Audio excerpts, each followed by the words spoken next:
அந்த பெண்குயின் தெரிஞ்சு பண்ணிச்சா தெரியாமல் பண்ணிச்சான்னு தெரில.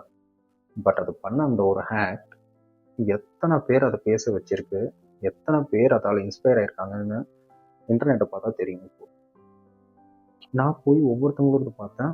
ஒவ்வொருத்தங்களை அது வேற ஒவ்வொரு மாதிரி இன்ஸ்பயர் பண்ணி அவங்க பெர்ஸ்பெக்டிவ்ல அவங்க அதுக்குன்னு ஒரு ஓன் தியரி கண்டுபிடிச்சு அப்படி சொல்றாங்க. But everything in a good way. எல்லாமே ஒரு இன்ஸ்பிரேஷன் மாதிரி தான் இருக்கு.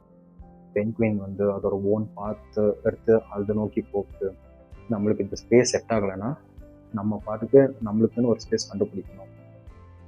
இந்த மாதிரி நிறைய பேர் ஒன்று சொல்றாங்க. And we actually know that penguins அவங்க பார்ட்னர் இல்லைன்னா காணாமல் போயிடுவாங்க, அதாவது இறந்து போயிடுவாங்கன்னு சொல்லி. இன்னொரு தியரி என்ன சொன்னாங்கன்னா, அதோட பார்ட்னர் காணாமல் போயிடுச்சு, அதனால அந்த மவுண்டைன் பின்னாடி இருக்கும்னு சொல்லி தேடி பார்க்க போகுது. இந்த மாதிரி அவங்க பெர்ஸ்பெக்டிவ்ல ஒவ்வொன்று சொல்றாங்க. பட் இந்த பண்ண ஒரு ஆக்ட் இத்தனை பேரை பேச வச்சிருக்கிறது ஏன்னா அது டிஃப்ரெண்டாக ஒன்று பண்ணுச்சு. அது ஒரு நார்மல் பெண்கினோட பிஹேவியரே இல்லை. ஸோ நம்ம ஒரு கேங்ல இருந்து மற்றவங்க பண்ணுறதே பண்ணாமல் நம்மளுக்கு ஏதாவது ஒரு நியூ தாட், ஒரு நியூ ஐடியா வந்துச்சுன்னா we have to execute it. ஒன்னா if we try we'll either win or lose. If we didn't try anyway we are going to lose. அந்த இடத்துல வின் ஆகிற ஒரு சான்ஸ் இருக்குல்ல. So why not give it a try?